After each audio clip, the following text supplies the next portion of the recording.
ஐயும் அம்ராத்தின் எந்த பெண் சாலத்து சௌஜஹா தலாகஹா ஃபி கைரி பஸின் காரணம் இல்லாமல் தனது கணவனிடம் தன்னை விடுவிக்குமாறு ஒரு பெண் கேட்டால் ஹராமுன் அலைஹா ராயிஹத்துல் ஜன்னா சொர்க்கத்தின் வாடை கூட அவள் மீது ஹராமாகிவிடும்.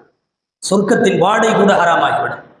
காரணம் இல்லாமல் தலாக்கு கேட்டு பெறுபவள் நரகவாசி என்பது இந்த ஹதீஸினுடைய வாக்கியம். தயவு செய்து பிரிந்து விட வேண்டாம் என்று சொல்ல வருகிற வேறு வேறு வாசகங்கள் இவைகள் எல்லாம். ஒருவேளை கணவனிடம் கொஞ்சம் சகித்துக் கொள்ள வேண்டியது இருக்கிறது.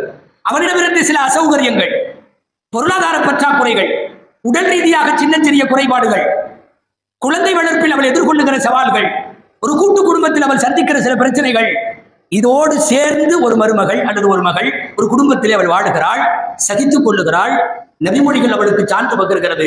ஃபிரௌனுக்கு கீழே மனைவியாக இருந்த ஆசியா அம்மாவின் கூலி குடும்ப கஷ்டங்களை சகித்துக் கொள்ளுகிற பெண்ணுக்கு உண்டு என்று பேசுகிறது நபிமொழிகள்.